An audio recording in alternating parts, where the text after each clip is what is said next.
A graça e a paz de nosso Senhor e Salvador Jesus Cristo seja com cada um de nós, amém? Que bom, meus amados irmãos, podermos estar unidos aqui em torno do Senhor, da sua palavra, podermos então adorá-lo e agora ouvir Deus falar. É muito legal você sempre vir para a igreja com essa expectativa, que Deus tem a me dizer, que Deus tem a me falar. Nesse mês estamos vendo o mês sobre o serviço cristão. Fazemos isso todos os anos, onde paramos e refletimos sobre servir a Deus.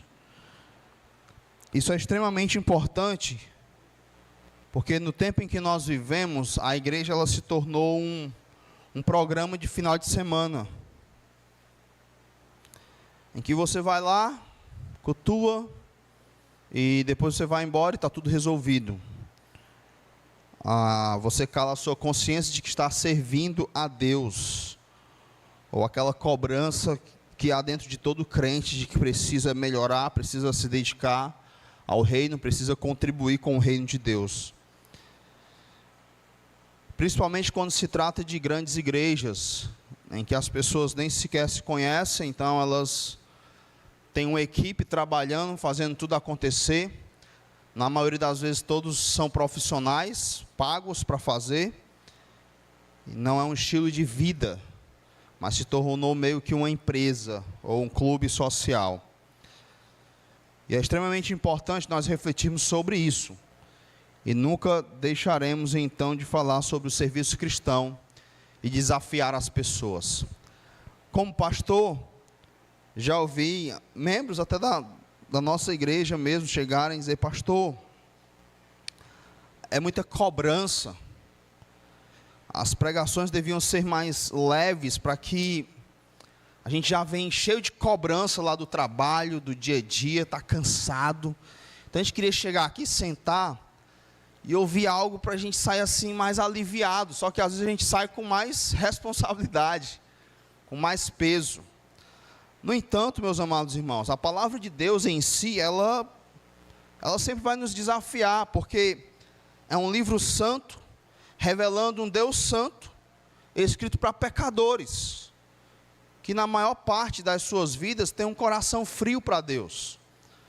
Então, certamente, esse assunto nunca deve morrer entre nós, deve sempre nos levar à reflexão do que estamos fazendo e como estamos gastando a nossa vida aqui na terra. O nosso tema esse mês é: faz-me um servo para a tua glória. Cantamos uma canção que fala desse tema, iremos cantar todos os domingos, e também quarta-feira nós já iniciamos falando desse tema. E hoje então eu queria meditar com vocês no livro de Neemias. Abra sua Bíblia lá em Neemias.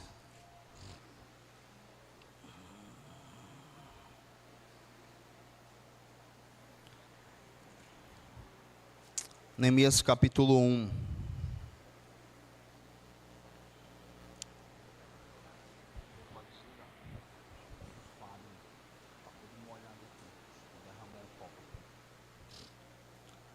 Vamos ler o verso 3 e 4. Neemias 1, verso 3 e 4. Aí você mantém aberto em Neemias, porque a gente vai ler outros textos do livro. Diz assim: disseram-me os restantes que não foram levados para o exílio e se acham lá na província, estão em grande miséria e desprezo. Os muros de Jerusalém estão derribados e as suas portas queimadas. Tendo eu ouvido estas palavras, assentei-me e chorei, e lamentei por alguns dias, e estive jejuando e orando perante o Deus dos céus. Vamos orar. Deus amado e querido, nós te louvamos por tua graça, por teu maravilhoso amor, pelo Senhor nunca desistir de nós, mesmo quando desanimamos no teu reino. O Senhor sempre fala conosco, o Senhor sempre, com o teu Santo Espírito, Aplica a tua palavra em nossos corações, gerando transformações. Esse é o nosso desejo, que aconteça isso essa noite. Para a tua glória, nós te oramos, te pedimos. Amém. Então, só para a gente se situar dentro da história, o povo de Israel, durante 490 anos, ele desobedeceu um mandamento específico. Outros mandamentos envolvendo idolatria, mas tinha um mandamento específico que era guardar a terra, ou deixar a terra descansar, num ano chamado Ano do Jubileu, ou melhor, o ano sabático, digo melhor. A cada 7 anos, eles tinham que dar um ano de descanso para a terra. Então, eles não podiam plantar, era o que a terra desse, e aí eles escolhiam. Isso exigia muito o quê? Confiança em Deus, não é? Porque descansar um ano sem trabalhar e tal. Enfim, o fato é que Deus deu esse mandamento e eles desobedeceram. E isso levou 490 anos, e aí Deus disse, chega, agora vocês vão pagar, a terra vai ter os seus descansos, os chamados seus sábados, né, de descanso, e vocês vão ser levados para a Babilônia como escravos. E aí a terra vai descansar durante 70 anos, que é a conta aí dos 490 anos de desobediência, dá exatamente 70 anos sem a terra descansar, tirando um ano a cada 7 anos. Então eles são levados, esses 70 anos se passam lá na Babilônia, e aí Deus levanta Ciro do Império Medo-Persa, e ele então decreta o retorno dos judeus para Jerusalém em 539. Então eles são levados ali em 605, e aí 539 eles estão então retornando. Os anos estão decrescendo porque é antes de Cristo.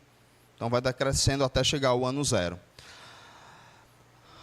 Aí eles retornam, e esse retorno não é um retorno fácil. Às vezes a gente só lê, só dá essa informação, e a gente não pensa nisso. É um retorno complicado. Era complicado para quem ficou também. O livro de Esté, ele conta a história dos anos 483 até 473. E aí vocês vão ver como os judeus eram perseguidos e ameaçados de morte. Esdras retorna em 458 e Neemias em 445. Aí se você fizer as continhas aí, Neemias vai dar aí aproximadamente 94 anos, depois que Zorobabel retorna. Então, em 539, o povo retorna, acredita-se que 50 mil judeus voltaram para Jerusalém. Aí você tem Esdras, que vai depois, você tem Esté, a rainha Esté, que não voltou, ficou lá na Pérsia. E você tem Neemias, que não voltou também.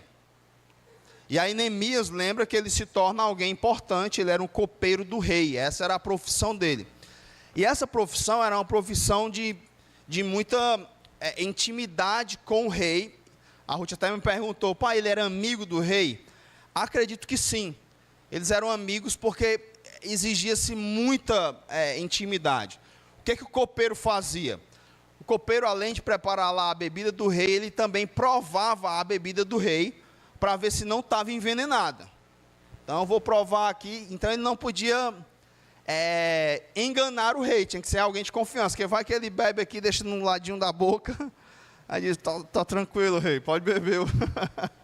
E aí mataria o rei. E ele estava arriscando a vida pelo rei todos os dias. Então, ele sempre provava para ver se ninguém estava tentando envenenar o rei. Era essa a profissão de Neemias. Então, 96 anos depois que Zorobabel, junto com Josué, retorna com esses 50 mil judeus para reconstruir a Jerusalém, Neemias então recebe o seu irmão, e aí ele pergunta, ô Hanani, como é que está lá em Jerusalém? E aí a resposta do irmão dele, que foi o texto que eu li, é assustadora. Porque o irmão dele vai dizer que está tudo destruído. Estão em grande miséria e desprezo. Os muros de Jerusalém estão derribados e as suas portas queimadas. E aí no meio dessa miséria, se você continuar lendo o livro de Neemias, você vai perceber que existiam alguns governantes que exploravam o povo, estava comprando o povo como escravo, emprestava dinheiro a juros, tinha a agiota no tempo de Neemias. certo? Estava lá emprestando dinheiro a juros, e o povo tinha perdido a terra e eles estavam passando fome. Por isso, Hanani vai dizer, eles estão em grande miséria e desprezo. As pessoas pobres, enfim. Esse era o cenário. Então, vamos pensar aqui um pouco, conjecturando aqui, nos imaginando no lugar de Neemias. Você está vivendo num império poderoso, você tem uma ótima profissão, concursado, salário altíssimo, vive bem, e aí de repente você recebe essa notícia de que o povo de Deus, o seu povo, está nessa situação. O que você faz? Você diz, eu vou orar, né? Geralmente a gente diz assim, né? Vou orar, meu irmão. A Deus tem misericórdia e tal. Neemias não fez assim. Mas era uma decisão difícil. A primeira decisão de Zorobabel de retornar também foi uma decisão muito difícil. A própria decisão de Esdras de retornar era uma decisão difícil. Por quê? Porque ninguém quer ir para um lugar que está destruído. Quem que quer ir? Quem que quer levar a sua família para um lugar que não tem colégio, não tem hospital, miséria, não tem fonte de renda, não tem empresas para você trabalhar? Quem quer ir para um lugar assim? Ninguém quer ir para um lugar assim. Não é? Ninguém quer ir. Está uma grande dificuldade de você fazer esse caminho de volta. Só que você precisa lembrar que no Antigo Testamento a teologia da terra demonstrava que Deus, ele se fazia presente nessa terra, no templo lá em Jerusalém. Deus estava presente naquele local geográfico. Essa terra, a alegria de toda a terra, esse lugar, dentro da teologia, ele tem uma importância. Então esse lugar, ele precisava ser restaurado, foi a terra da promessa, foi o que Deus deu a eles. Então é a promessa de Deus. E aí, eles tinham então que fazer esse caminho de volta para reconstruir esse lugar. E por que esse lugar estava destruído, estava arruinado? Por causa dos seus próprios pecados. E eles tinham agora que retornar. E a maioria deles vivia muito bem lá na Babilônia ou no Império lá. Estava tudo muito bem. Neemias, por exemplo, estava assim. Daniel, o profeta Daniel, também tinha posições elevadíssimas dentro do governo lá. Inclusive Daniel não volta, ele morre 2 anos depois do retorno de Zorobabel. Enfim, está tudo muito bem para eles lá. Tem aí o episódio de Esté, que era uma rainha, não é? Vivia também muito bem. E os judeus passam por essa perseguição, como eles sempre passaram em sua história. E aí, o povo então tem que retornar. Então Neemias se depara com a situação que ele tem que tomar uma decisão. E não vai ser uma decisão fácil. Para qualquer pessoa que Neemias chegasse, algum amigo, conselheiro, né, dissesse, estou pensando em retornar lá para Jerusalém, Hanani teve aí, e ele disse que lá está tudo vivendo em miséria, todo mundo está vivendo em miséria e desprezo. Os muros estão derrubados e as portas queimadas, e eu estou pensando em voltar. O que iam dizer para Neemias? Você está louco? Não é?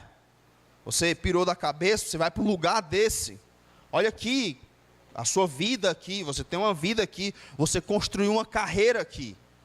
E você vai fazer isso, arriscar tudo, num projeto maluco desse de construir. Quem você pensa que é? Você é só um cara. Você vai reconstruir os muros de uma cidade? Como assim? Cadê seus recursos? Tudo bem, você deve ganhar bem aí com o rei, mas não é para tanto. Murar uma cidade todinha. E esse povo que está em miséria, em desprezo, você acha que eles vão ajudar vocês? Vão ter cabeça para trabalhar e vão ter ânimo para ir com você nessa obra? Esse seria o conselho que a maioria de nós daria a Neemias. O fato é que ele é chocado com a notícia. O verso 4 diz que ele se assenta, ele chora e ele lamenta por alguns dias. E ele ora e jejua, pensando em tudo isso. Fico imaginando esses próximos 3 meses, que foram 3 meses até ele falar com o rei, de Neemias. A tensão no seu coração. Vou ou não vou, não é? E agora? Meu Deus, me dá sabedoria.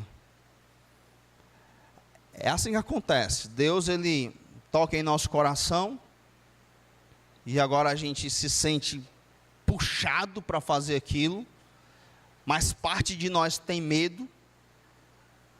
Algumas coisas na nossa vida atrapalham e nós não queremos nos desfazer delas, e a gente fica nessa tensão. E Neemias, ele então passa esse tempo orando, e essa oração que ele faz, que o irmão João leu, eu não vou ler, do final do capítulo 1, tudo indica que ele fez essa oração momentos antes de falar com o rei.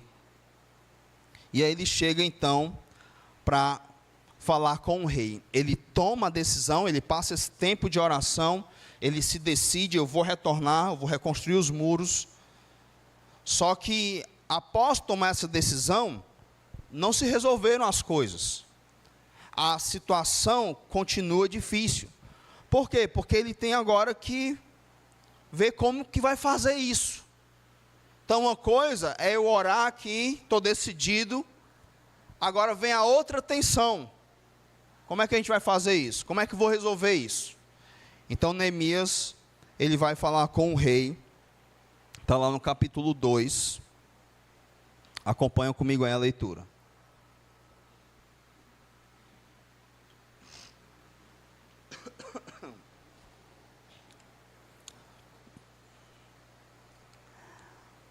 No mês de Nisan, aqui era entre março e abril, quando ele recebe a visita do irmão dele, era no mês de Quisleu, que seria setembro, outubro, é o mês que nós estamos aí. Ou melhor, setembro, outubro não, novembro, dezembro.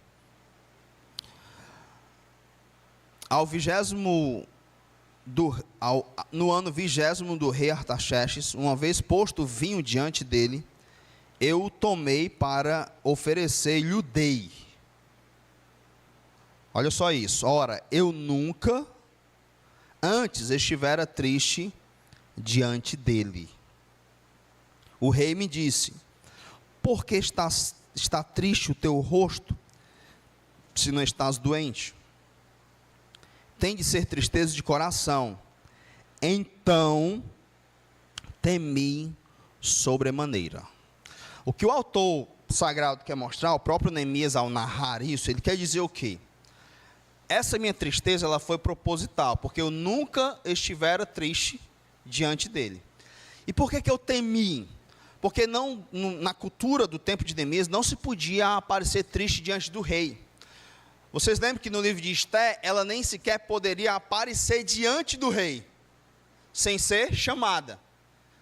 E aí quando Esté vai, ela diz assim: eu vou, se eu perecer, pereci, para salvar o povo de Deus, não é? Então ela vai, aí a chance dela era se o rei estendesse o cetro. Então nessas culturas antigas, não era fácil de se relacionar com o rei, e aparecer triste diante do rei, era como se você comunicasse para ele, que você não está feliz com o reinado dele. E aí então Neemias, ele teme muito. Ele nunca antes aparecera triste diante do rei, e ele aparece agora, depois de 3 meses de muita oração, então ele aparece. Tudo indica que ele faz isso propositadamente. Ele quer chamar a atenção do rei, quer conversar com o rei a respeito do que entristece a ele, e ele está com muito medo disso, tá? Porque ele pode perder sua própria cabeça. E lhe respondi: viva, verso 3, viva o rei para sempre.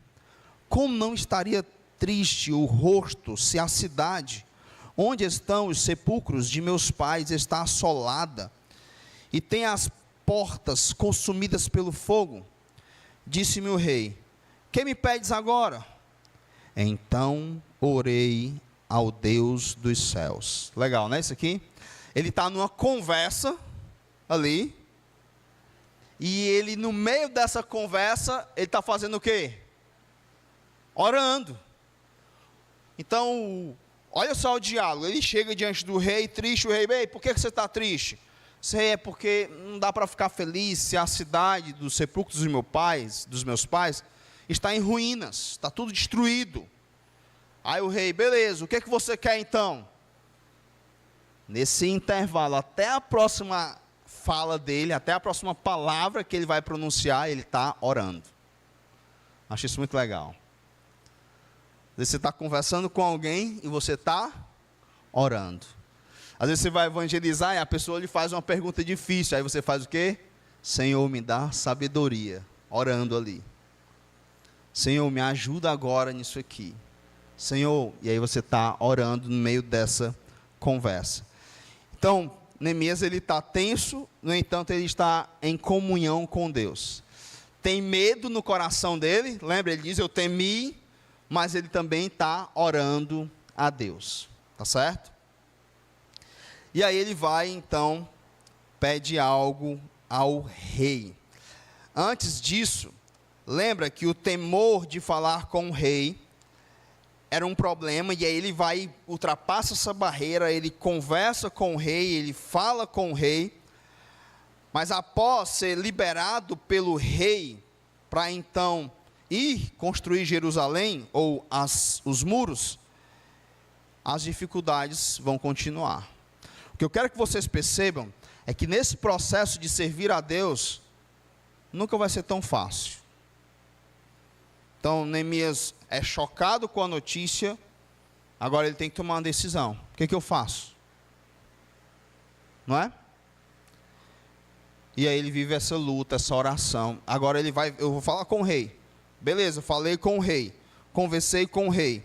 Então ele ora e o rei disse, e aí ele diz, se é do agrado do rei, verso 4, se é do agrado do rei, se o teu servo acha mercê em tua presença, peço-te que me envies a ajudar a cidade dos sepulcros de meus pais, para que eu a reedifique. Então o rei, estando a rainha assentado junto dele, me disse, quando durarás a tua ausência? Quando voltarás? Aprove ao rei enviar-me e marquei certo prazo. Parece que tudo se resolveu agora, pronto. Mas como é que ele vai construir lá? Os recursos, essa viagem, não vai ser nada fácil. Então o rei liberou ele. Legal, que massa, que bom. As dificuldades, elas continuam. E aí agora Neemias então pede ao rei os recursos e segurança para essa viagem. Olha só o verso 7. E ainda disse ao rei, se ao rei parece bem, deem-se-me cartas para os governadores da além do Eufrates, para que me permitam passar e entrar em Judá, como também carta para Asaf, guarda das matas do rei, para que me dê madeira para as vigas das portas da cidadela do templo, para os muros da cidade e para a casa em que deverei alojar-me. E olha só essa parte final do verso como é interessante. E o rei mas deu, porque a boa mão do meu Deus era comigo. E aí o rei vai dar até um exército para levar Neemias. Legal demais, né? Como Deus faz. Se você pensar lá no início, quando Neemias recebe a notícia, como é que ele vai resolver isso? Como é que ele vai fazer essa viagem, os recursos, tudo? Está tudo lá. Deus já havia preparado tudo. Neemias não se tornou copeiro do rei à toa. Deus está em missão. O problema é que nós desconectamos a nossa vida do que Deus está fazendo. Nós separamos, né, fazemos essa dicotomia. Deus está fazendo algo aqui, aí eu estou realizando essas coisas aqui minhas, e aí eu peço a Deus que me abençoe e tal, por isso que eu venho para o culto no domingo, para Ele abençoar as minhas coisas. Não existe essa separação. Nós somos servos de Deus, tudo que temos e que somos pertence a Ele, e Ele vai usar para realizar os seus santos propósitos. Então Neemias nasce lá na Babilônia, provavelmente, segue carreira de copeiro, ocupa uma função elevada, de importância, de influência, e Deus vai usar tudo isso para reconstruir Jerusalém. Assim como Ele usou Esté para salvar o seu próprio povo. Lembra que Mordecai vai dizer para ela, porque ela diz, não vou arriscar minha vida. E aí Mordecai diz assim, talvez, ele fala um talvez, mas era certeza, Deus te colocou aí justamente para isso. E se você não fizer nada, Deus vai levantar de outra parte livramento para o seu povo. Lá ele não cita o nome de Deus, né? Mas está implícito. E aí ela cai na real, ela diz, beleza, eu vou lá, se perecer, pereci.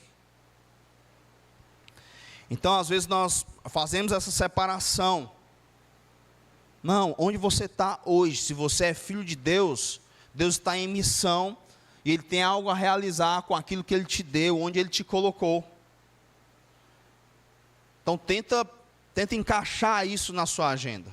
Não faz do reino de Deus um programa de final de semana, e depois você vai viver a sua vida. Não. Cristo é a nossa vida. Não vivo mais eu, mas Cristo vive em mim.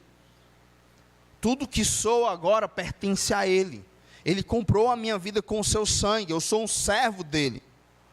E veja que Deus prepara tudo. Olha só o verso 9 aí do capítulo 2, só para você ficar animado. Então fui ao governador da além do Eufrates e lhes entreguei as cartas do rei. Ora, o rei tinha enviado comigo oficiais do exército e cavaleiros. Incrível isso aqui. Neemias queria umas cartas só para o pessoal deixar ele passar em paz e para ele pegar madeira. Aí lembra de Filipenses? Nosso Deus é poderoso para fazer muito mais do que pedimos e pensamos. Além de dar as cartas, de dar a madeira ao rei, monta um exército para proteger Neemias nessa viagem perigosa. E ele então vai. Ao chegar lá, não vão ser flores. O serviço a Deus, ele vai ter sempre dificuldades. Quando Neemias chega para reconstruir, o que acontece agora? Se levantam inimigos. Olha só o verso 10. Disto ficaram sabendo Sambalate, o Horonita, eram governadores, Tobias, o servo amonita, e muito lhes desagradou que alguém viesse a procurar o bem dos filhos de Israel. Tem gente que não vai gostar. Às vezes vão ser as pessoas que estão lá no meio do povo de Deus. Elas não vão gostar. Tu está se doando demais. Tu está fazendo demais. Tu está trabalhando demais para Deus. Irmãos, deixa eu te dizer uma coisa. Nunca nós vamos servir demais a Deus. Nunca. Jamais fique com peninha de você. Nunca eu vou gastar demais os meus recursos pensando no reino. Nunca. Nós sempre estaremos em débito com o nosso Salvador. Sempre. Não existe isso. Quem disse, pensa em ti mesmo, tem pena de ti mesmo, sabe quem foi? O diabo. Usando Pedro, dizendo para Jesus. Quando Jesus diz, eu vou para Jerusalém padecer. Eu vou sofrer lá. E aí Pedro chama ele, Senhor, não fale isso de ti mesmo. Tem compaixão de ti mesmo. Arreda Satanás. Porque não cogita das coisas de Deus, e sim das coisas dos homens. Por isso o apóstolo Paulo diz, eu vou me gastar e me deixar gastar pela igreja do Senhor. É assim. Paulo era incrível, ele diz, olha, Onésimo, é Onésimo, pastor Vladimir, que ele estava o escravo, e para quem ele escreveu, Filemão, lembrei. Ele diz, Filemão, é o seguinte, Onésimo te roubou umas coisas aí, e agora eu vou usar ele aqui na obra. O que ele está te devendo, coloca na minha conta. Pode deixar que eu pago. Não é incrível isso? Para quê, Paulo? Para ele servir ao reino. Ele deveria ir pagar o que ele está devendo, mas coloca na minha conta. Era assim que o apóstolo Paulo vivia. E Neemias, então, entende tudo isso. E ele vai. E agora vão ter as dificuldades que eles vão enfrentar. Pessoas que não se agradaram por saber que alguém estava pensando no bem do povo de Deus. Já pensou? Eles não ficaram felizes. É preciso entender, meus amados irmãos, que nunca é fácil a decisão de servir ao Senhor. Pois é uma guerra contra a nossa carne, em primeiro lugar, contra os nossos medos, é uma guerra contra o nosso amor próprio. Eu tenho que pensar mais em mim, e a vida no cristianismo é uma vida de negar a si mesmo, é uma vida de viver pelo outro. E algumas vezes você vai ser traído, enganado, você vai ser abandonado, você não vai ter a recompensa que às vezes você espera. Você não vai ter o reconhecimento. E aqui não são palavras de alguém machucado que está reclamando, não. Pelo amor de Deus, não pense isso. Eu só estou descrevendo como é. E aí você tem que vencer tudo isso, porque quando você tem uma perspectiva errada, cheio de amor próprio, esperando reconhecimento humano, você vai se frustrar muito. Vai desanimar na caminhada e não vai servir o Senhor. Além disso, você tem que lutar contra o mundo, que vem na contramão disso. Contra, às vezes, nossos familiares que não entendem por que nós somos tão apaixonados pelo reino, pelas programações da igreja. Por que a agenda da igreja é a nossa prioridade, em detrimento da agenda deles. Eles não entendem isso, e eles criticam isso. E você também vai ter que lutar contra o próprio Satanás, que vai usar pessoas, o mundo, seja o que for, para nos desqualificar para o serviço ao grande rei. Qual o segredo, então, de Neemias, pastor? Como é que aconteceu isso com ele? Sendo bem sincero, meus amados irmãos, olhando para todo esse contexto aqui, e as dificuldades que Neemias vai passar, se você ler o resto do livro, você fica... Parte de mim diz assim, esse cara não tem juízo. Parte de mim fica assim, se fosse eu não ia. E a outra parte fica dizendo, você tinha que ir. É um negócio assim, e aí eu pego alguns personagens bíblicos que eu estudo, eu fico tentando entender qual era o segredo, que é para eu buscar isso. Não é? Porque você olha assim, mas como é que o cara faz isso aqui? Não é um negócio difícil. Porque nós nem precisamos deixar tanto, a gente acha difícil. Quando eu falo das dificuldades de servir, quando pensamos em nós, é meio que, quais são as dificuldades, né, pastor Vladimir? Meio que não tem. São mais benefícios. Você não tem um Tobias, um Sambalate aqui, ou um Gesem na sua vida, pensando aqui na igreja, na comunidade. Esses camaradas aqui, eles queriam matar Neemias. Eles marcam 4 reuniões com Neemias, para conversar com ele, e o intuito era matá-lo. E Neemias sempre responde, estou ocupado na obra, eu não posso ir para essa reunião. Não era fácil, eles ficam direto desprezando, humilhando, eles mandam pessoas se introduzir com aqueles que estão construindo os muros, para quando eles receberem a ordem, eles vão matar as pessoas que estão construindo os muros. Eles chegam lá e deixam eu ajudar aí também a fazer esse muro aí. E o intuito era só, na hora da guerra, eles já estarem lá, como um cavalo de Troia. E aí Neemias fica sabendo de tudo isso. Todas essas armações. Não era fácil. Tem uma hora que o povo vai desanimar. As pessoas tinham que ficar com a colher de pedreiro na mão e uma espada na outra mão para construir o muro. Como é que anima um povo assim, com fome, pobre na miséria? Alguns deles não dormiam, era direto trabalhando.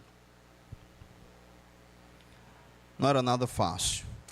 Neemias então chega em Jerusalém e no verso 12, ele dá o segredo para a gente. O que aconteceu com Neemias? Verso 12. Esse é o versículo que você tem que grifar. Então, à noite me levantei e uns poucos homens comigo.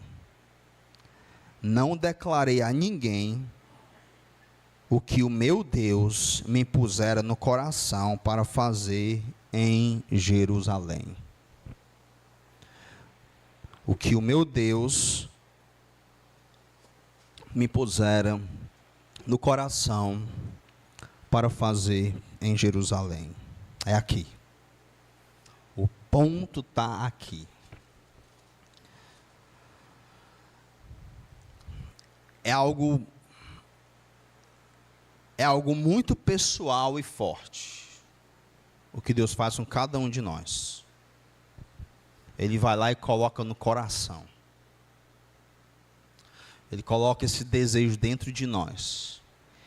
E ninguém nesse mundo consegue parar isso. É um negócio que é mais forte do que a gente, nos impulsiona para servir a Deus. Então, se você quer ser um servo para a glória de Deus, o ponto não é tentar fazer coisas.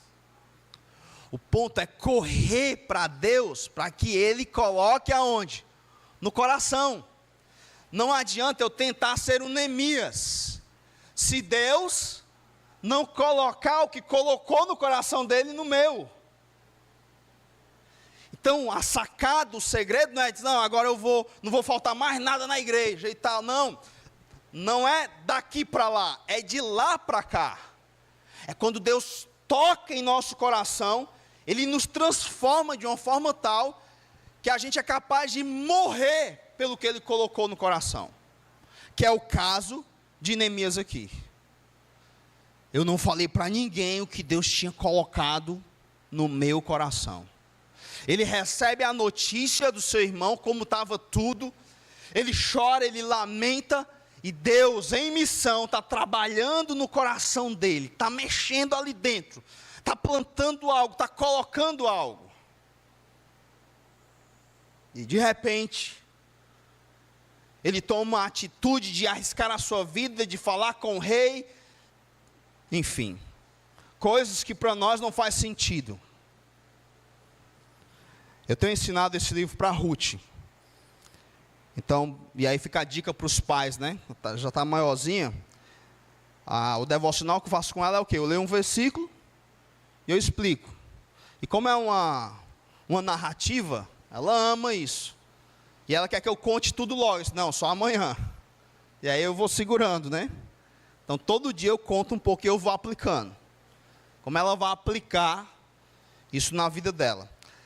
Quando chegou esse texto aqui, isso que eu acabei de falar para vocês, eu expliquei para ela. E aí eu disse, filha, a gente tem que orar por isso. Porque você tem que falar de Cristo no seu colégio, você tem que evangelizar, você tem que tornar Deus conhecido. Só que Deus precisa colocar isso dentro do nosso coração. Então a gente tem que orar por isso. E nós começamos a orar. Começamos a orar. E certo dia ela, pai, arranja uns folhetos para eu levar para o colégio. Eu achei estranho.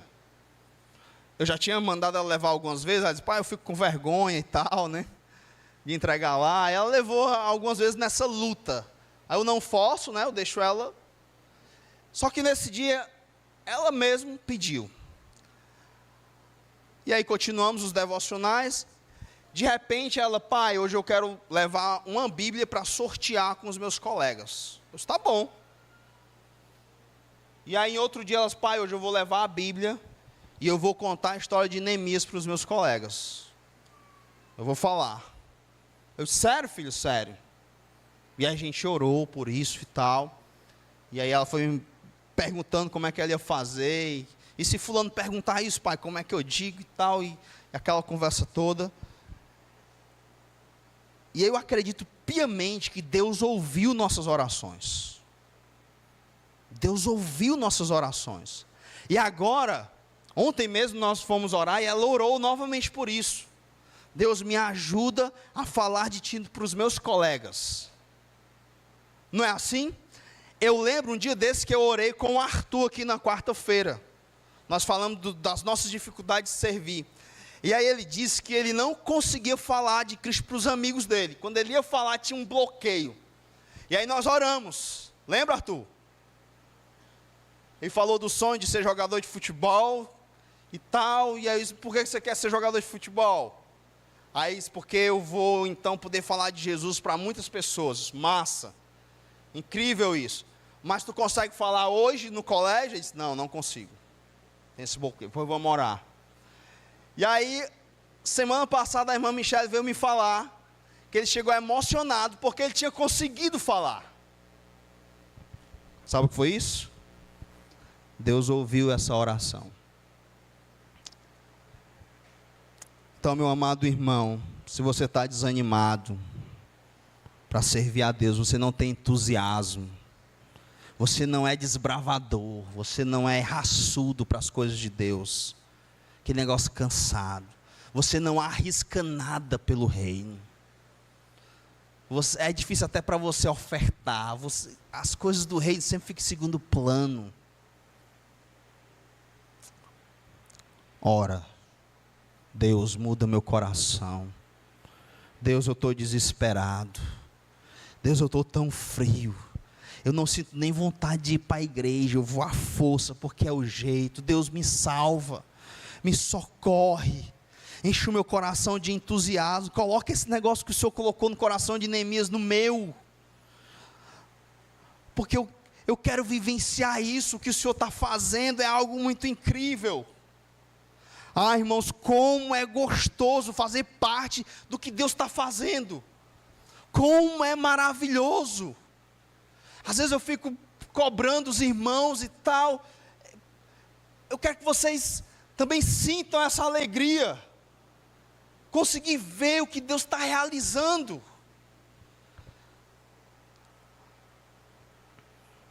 Comece a orar por isso. Para que Deus coloque em seu coração algo para fazer no seu reino. O privilégio é todo nosso, porque Deus está fazendo e Ele fará. A grande questão é, eu tenho esse privilégio de estar fazendo parte disso? Ou eu sou indiferente a isso? Ou eu sou um Tobias, que está incomodado com isso, que está olhando o movimento de Deus, mas não consegue sentir alegria, e fica triste com isso, e nessa insatisfação vai procurar defeitos, vai tentar criticar de alguma forma, vai tentar influenciar negativamente as pessoas.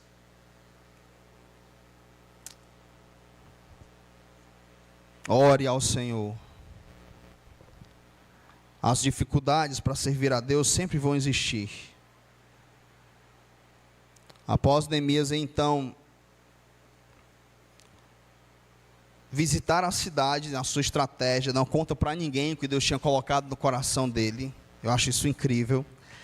Ele então vai ver a cidade, depois ele volta e vai falar com os irmãos. Lembra, ele tem que animar os irmãos para construir, não dá para fazer isso só.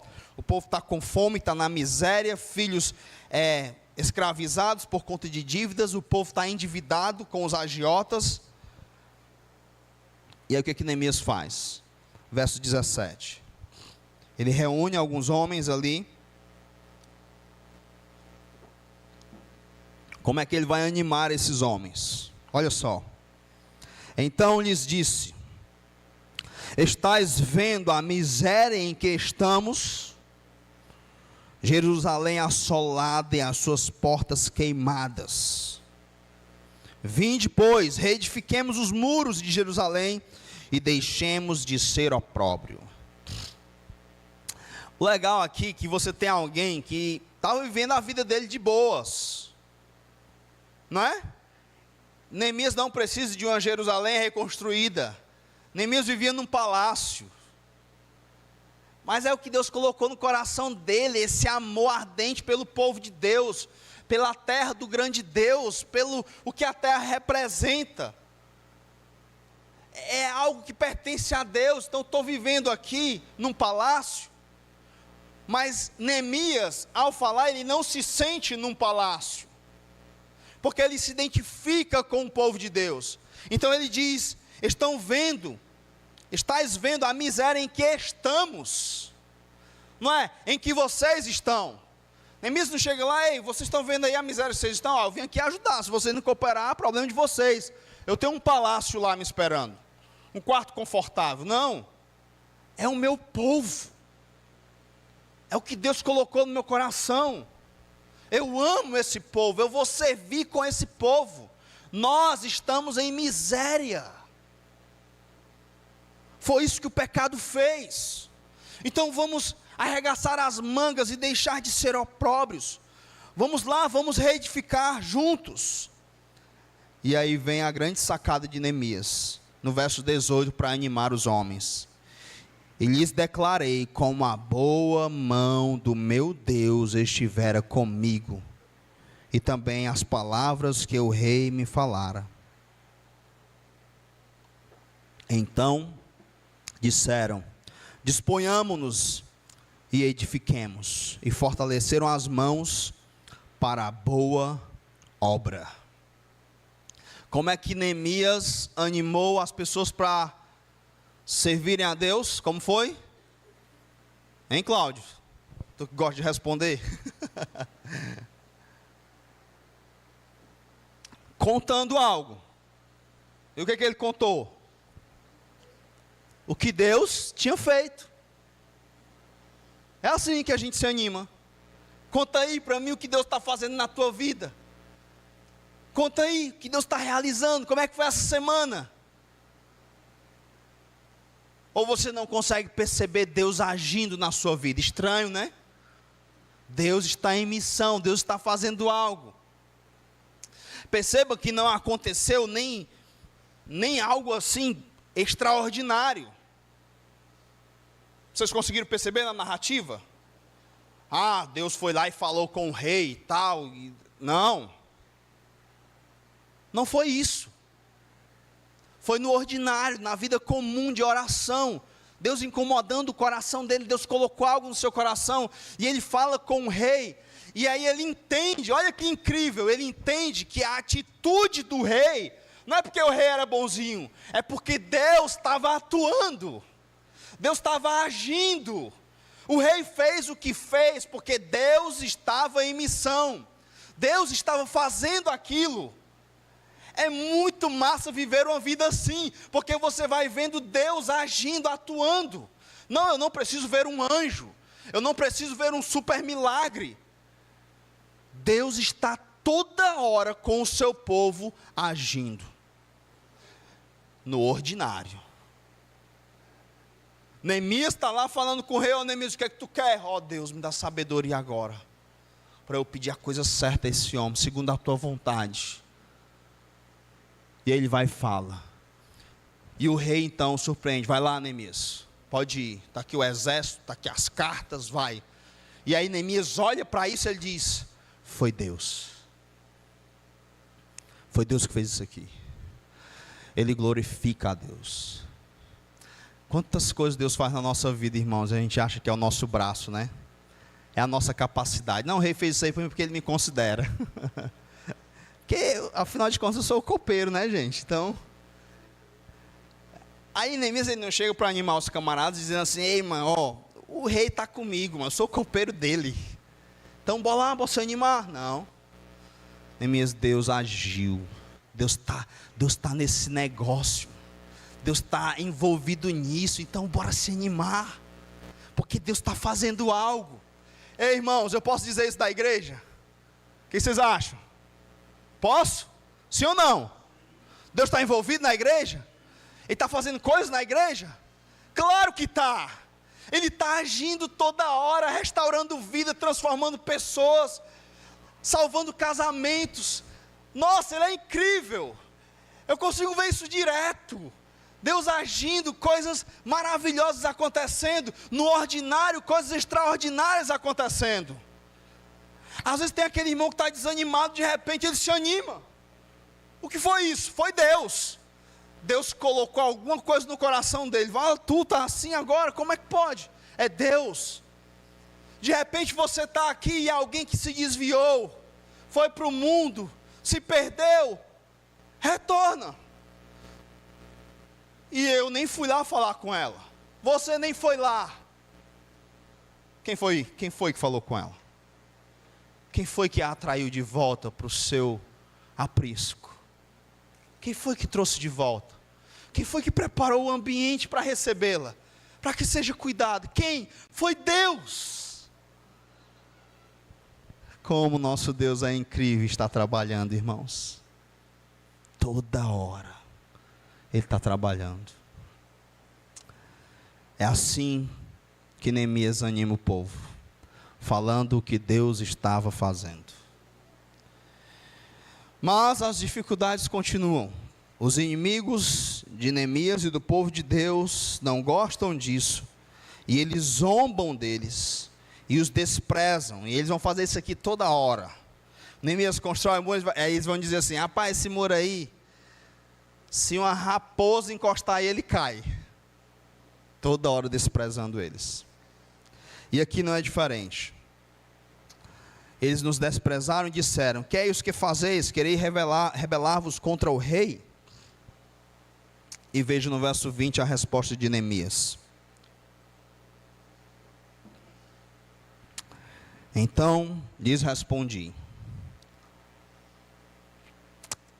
o Deus dos céus é quem nos dará bom êxito.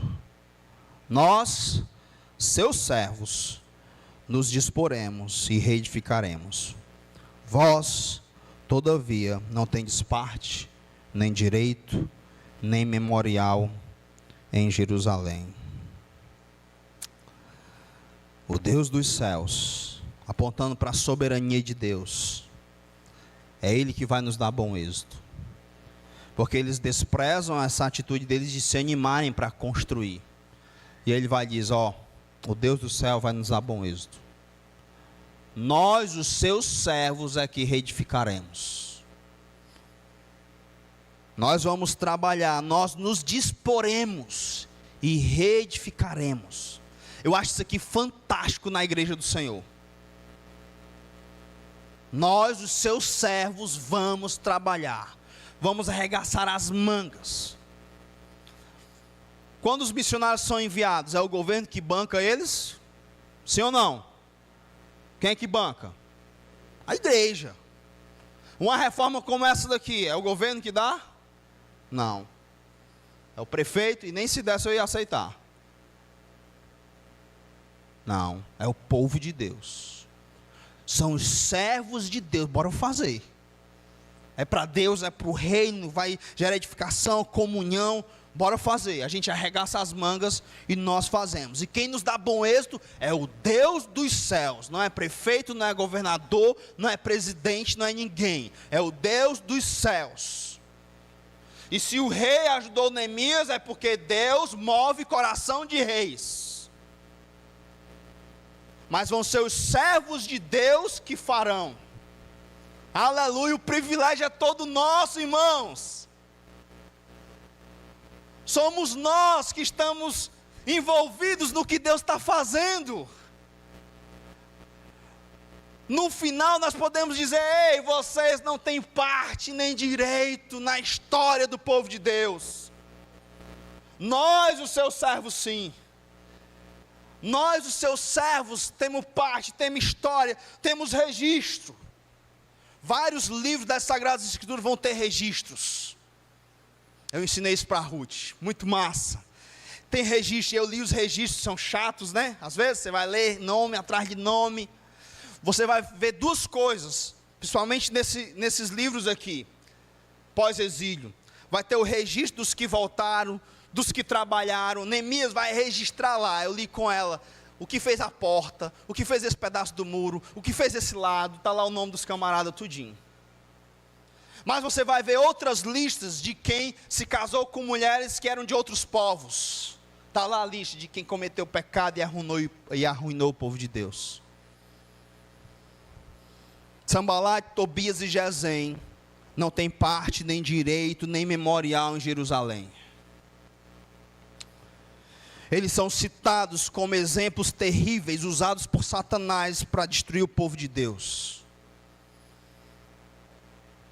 Mas Neemias, junto com aqueles que trabalharam duro, eles têm memorial no meio do povo de Deus. Eles fizeram história. E eu disse para ela: minha filha, como você vai ser lembrada nas futuras gerações? As pessoas vão lembrar de você como quem lembra de Tobias, ou como quem lembra de Neemias? Como que você vai ser lembrado? Quando você for citado, você morreu, aí eu vou pregar, e aí eu vou citar você. Como que nós vamos lembrar de você? Você será lembrado no meio do povo de Deus, com alegria ou com tristeza? Você trará vergonha ao ser citado, ou glória a Deus?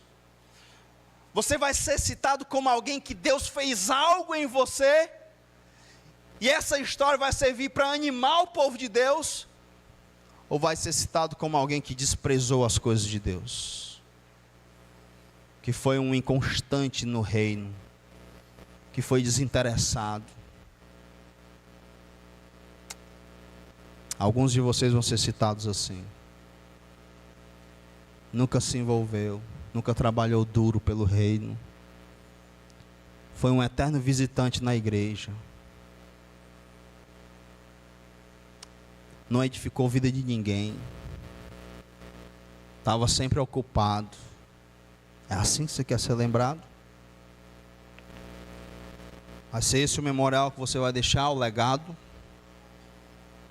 Ou vai ser alguém que vai dizer: ó, Deus colocou um negócio no meu coração, vocês não têm ideia do que Deus fez, vamos lá, vamos nos dispor, vamos reedificar esses muros, bora para cuidar desse povo. No capítulo 5, irmãos, Neemias vai falar de como ele governou o povo, do bom exemplo que ele era. Morava um bocado de gente com ele, tipo a Martinha. Tinha um bocado de filho. Neemias estava lá, um bocado de gente morando com ele. Ele era o governador, rico, poderoso. Aí ele ajudava os pobres. Não era assim não, né? E aí sabe o que ele fazia? Ele diz: olha, eu tinha dinheiro e eu podia comer bem, mas eu comi o que os outros comiam. Era todo mundo junto ali. Eu ajudei os pobres e tal, do meu povo. Não emprestei dinheiro a juros como os outros governadores fizeram. Não, eu gastei minha vida servindo a Deus. E aí tem a oração que ele faz que me emociona muito.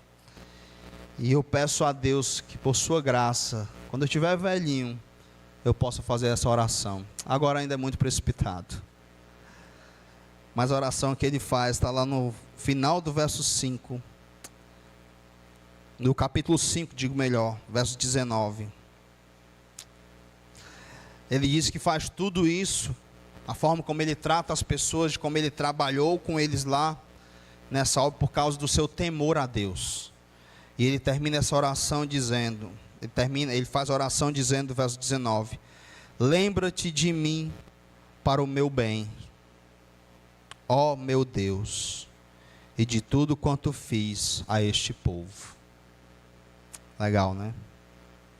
No final da sua vida você poder dizer: Deus, eu gastei minha vida servindo ao teu povo. Não como um orgulhoso que quer glória, não se trata disso, mas de viver essa caminhada e poder dizer isso, né? Dizer: eu me gastei pelo teu povo, combati o bom combate, completei a carreira e guardei a fé. Terminar a vida assim. O que define isso, pastor? Qual o segredo? Tenha uma vida de oração. Peça a Deus: Deus, coloque isso no meu coração todo dia. Estou desanimado, Senhor. Enche o meu coração da tua presença. Me anima com o que o Senhor está fazendo. Quero gastar minha vida para o teu reino. Amém? Vamos orar. Senhor, faz-nos servos para a tua glória. Dependemos inteiramente do Teu Santo Espírito. Não são poucas as vezes em que desanimamos na caminhada cristã, por N motivos. E te pedimos essa noite que o Senhor visite os nossos corações. E aquilo que o Senhor fez no coração de Neemias, faz no nosso também. Queremos ser capazes de fazer loucuras, segundo a visão humana, pelo Teu reino. Porque Te amamos, porque Te tememos. Amamos o Teu povo, a Tua igreja. Ó Deus, faz esse milagre em nós. Nos faz ver o que o Senhor está fazendo para a Tua glória, como o Senhor está se tornando conhecido. E enche o nosso coração de desejo por fazer parte disso. Mexe, ó Deus, com nossas estruturas. Não deixa, Deus, por favor, Senhor, te clamamos em nome de Cristo. Não nos deixe viver uma vida desanimada para Ti, uma vida distante do Senhor, uma vida que não terá memorial entre o Teu povo, Deus. Não nos deixe gastar essa vida e no final dela ela servir de mau exemplo. Jamais nos deixe sermos citados como Demas, que amou o presente século, abandonou Paulo. Mas possamos ser lembrados como servos fiéis a Ti. É nosso desejo trazer glória para o Teu nome, mostrar para as futuras gerações como é bom Te servir, como é gostoso, como é incrível e maravilhoso servir ao Senhor. Ajuda para que o que venhamos fazer no Teu reino seja cheio de alegria, de vida. Ó Deus, salva-nos de nós mesmos e seremos salvos para a Tua glória. Assim nós te oramos, em nome de Cristo. Amém.